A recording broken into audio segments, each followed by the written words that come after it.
ဒီဇလန်ကိုပြောပြတဲ့သူတွေကဒီလိုစတင်လေးရှိတယ်။ရှေးတုန်းကလူတွေနတ်တွေတတဝါတွေအတူရှင်တွဲနေထိုင်တဲ့ခေတ်တုန်းကမြန်မာပြည်ရဲ့အနက်ရှိုင်းဆုံးတောကြီးတွေထဲလူသူကင်းမဲ့တဲ့ရေအိုင်ဟောင်းကြီးတစ်ခုရှိတယ်။ဒီအိုင်ကိုနဂါးကန်လို့ရွာသားတွေကခေါ်ကြတယ်။ရေကအမြဲမိန်နေပြီးဘယ်သူမှအနားမကပ်ရဲကြဘူး။ဒါပေမဲ့အဲ့ဒီအိုင်ထဲမှာဘာရှိတယ်ဆိုတာကိုတော့ရွာသားတိုင်းသိကြတယ်။ငွေကြီးရဲ့ဝိညာဉ်နဲ့လူတဏ္ဍရှိတဲ့ဒဏ္ဍာရီလာတတဝါဆန်းတကောင်အလျားဆက်တထောင်ရှိတယ်လို့ဆိုကြတယ်။သူ့ကြောကုန်းကအဖြူရောင်အကြောင်းတွေကမျက်လုံးတွေကနီရဲနေတဲ့ အကြေးခွန်တွေကကြီးမားပြီးအနက်နဲ့ကြီးတွေလို့ပြောကြတယ်ဒါပေမဲ့သူ့ရဲ့စွမ်းအားစစ်ကတော့လူသားအသွင်ကိုပြောင်းလဲနိုင်တာပါပဲ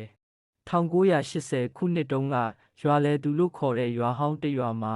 လူလက်ပိုင်းလယ်သမားဥပကြီးနဲ့သူ့မိသားစုနေထိုင်ကြတယ်သူတို့မှာအသက်18နှစ်အရွယ်သမီးတစ်ယောက်ရှိတယ်အမည်ကမေမြဟာလှပပြီးရီမွန်တဲ့မိန်းကလေးတစ်ယောက်ရွာကျောင်းမှာဆရာမအလုပ်လုပ်တယ်သူ့ကိုရွာသားအားလုံးကချစ်ခင်ကြတယ်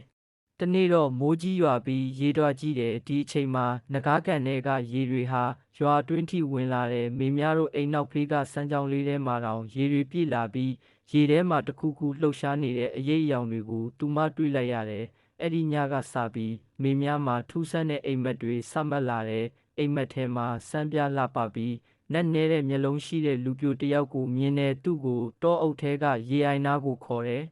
အိမ်မက်တိုင်းမှာသူ့နာမည်ကိုတဖြည်းဖြည်းခေါ်နေတဲ့အတန်တွေကိုကြားရတယ်။မေမြငါနဲ့လိန်နာပါတဖြည်းဖြည်းနဲ့မေမြရဲ့ခန္ဓာကိုယ်ကပြောင်းလဲလာတယ်မျက်နှာဖြူဖက်ဖြစ်လာတယ်အသားအရည်ကလည်းပိုမိုချုံမွေ့လာတယ်ဒါပေမဲ့သူ့မရဲ့အပြုတ်မှုတွေကတော့ထူးဆန်းနေတာတယ်ညဘက်တွေမှာအိမ်ကထွက်သွားတတ်တယ်မနေ့ကမှပြန်လာတယ်သူ့မမျက်လုံးတွေထဲမှာတခါတရံအဝါရောင်အစင်းကြောင်းလေးတွေပေါ်လာတတ်တယ်ရွာထဲမှာတခုခုမူမမှန်ဘူးဆိုတာရွာသားတွေသိလာကြတယ်အရင်ကရှိခဲ့ဘူးတဲ့ကြောက်စရာအဖြစ်အပျက်တွေကိုလူကြီးတွေပြောပြကြတယ်ရွာသူကြီးရဲ့အဖိုးအိုဦးဖိုးစိန်ကတမိုင်းကိုပြန်ပြောပြတယ်နှစ်ပေါင်း100ကြာတိုင်းငကားပြူလူလင်ဟာလူသားတွင်နဲ့လော်ကီချီရေးကိုရှာဖွေဖို့ရေကန်ထဲကနေထွက်လာတတ်တယ်သူကလူသားတစ်ယောက်ကိုဆွဲလန်းမိရင်သူ့ရဲ့အန္တရာယ်ကိုတိတိတသာခံစားရမယ်သူချစ်သူဟာတဖြည်းဖြည်းအားအင်ကုန်ခံပြီးတေးဆုံးသွားလိမ့်မယ်နောက်ဆုံးမှာတော့သူ့ဝိညာဉ်ကိုငကားလူလင်ပြိုကရေအိုင်ထဲကိုခေါ်သွားလိမ့်မယ်အဲ့ဒီအချိန်မှာရွာထဲမှာထူးဆန်းတဲ့ဖြစ်ရပ်တွေစဖြစ်လာတယ်လယ်ကွင်းတွေမှာကြီးမားတဲ့မွေအယုတ်တွေပေါ်လာတယ်ညဘက်တွေမှာရေအိုင်ဘက်ကနေလူတန်းတွေကြားလာရတယ်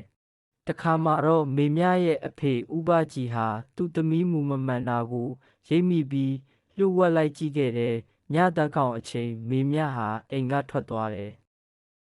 ဥပကြီးဟာအနောက်ကနေနောက်ယောင်ခံပြီးလိုက်သွားတယ်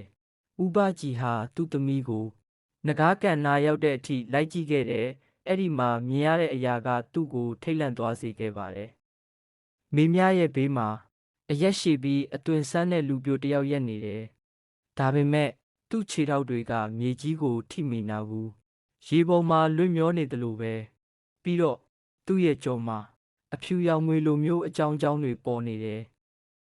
မေမြငါနဲ့ပဲနေပါအဲ့ဒီလူပြိုကပြောတယ်သူ့တန်ကရေအိုင်ထဲကလေတိုက်တန်နဲ့အတူတွဲနေတယ်လို့ပဲဥပကြီးအော်ဟစ်လိုက်တဲ့အခါ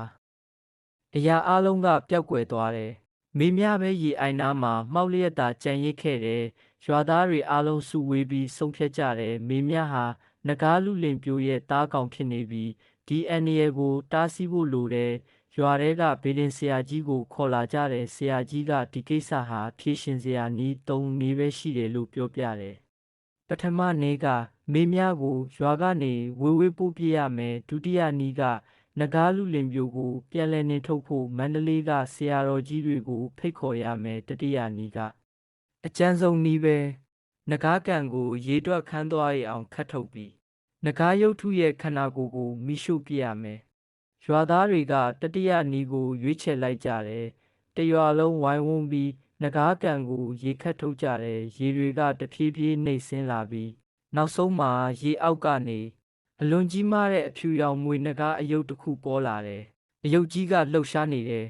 မျက်လုံးတွေဖွင့်လာတယ်အဲ့ဒီအခိုက်မှာမေမြပြေးဝင်လာတယ်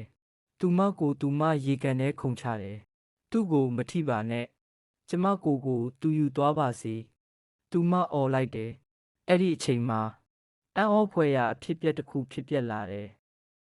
နဂါးလူလင်ပြိုရဲ့ပုံရိပ်ကတဖြည်းဖြည်းပျောက်ကွယ်သွားပြီးမေမြရဲ့ခန္ဓာကိုယ်ကနေအလင်းတန်းတစ်ခုထွက်လာတယ်။နောက်ဆုံးမှာအရာအလုံးငြိမ်သက်သွားတယ်။ဒီဖြစ်ရဲ့ကြောင့်ရွာသားတွေနားလည်သွားတာက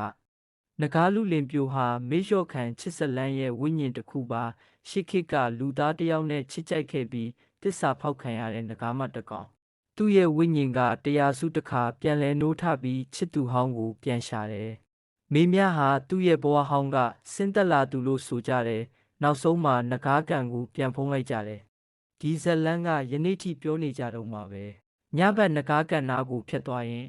တခါတရံလူတန်ခတ်တဲ့တွေကြားရတတ်သေးတယ်လို့ဆိုကြတယ်။မေမြငါနဲ့ပဲနေပါကျေးလက်ဒေတာရဲ့ကြောက်စရာအကောင်းဆုံးဒဏ္ဍာရီတွေထဲကချစ်ချင်းမေတ္တာနဲ့အလွမ်းရောနှောနေတဲ့နဂါးလူလင်ပြိုရဲ့ဇလံပါဒါဟာအန္တရာယ်ရှိလို့ကြောက်ရွံ့ရတဲ့တရေတစေတကောင်အကြောင်းထက်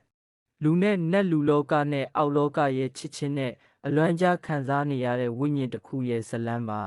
အားလုံးပဲဇလံကိုဒီမှာပဲအဆုံးသတ်လိုက်ပါမယ်နောက်နေ့တွေမှာလည်းဘလို့ဇလံကောင်းတွေနဲ့ထပ်မံတင်ဆက်ပေးမလဲဆိုတာကိုစောင့်မျှော်အားပေးကြပါဦးအခုဇလံကိုလည်းဝေဖန်အကြံပြုချင်တာများရှိခဲ့ရင်ကောမန့်မှာဝင်ရောက်ဆွေးနွေးပေးကြပါဦးနားဆင်ပေးခဲ့တဲ့တဦးတယောက်ခင်းစည်းကိုလည်းအထူးပဲကျေးဇူးတင်ပါတယ်အားလုံးပဲကျမ်းမာရှင်လန်းကြပါစေ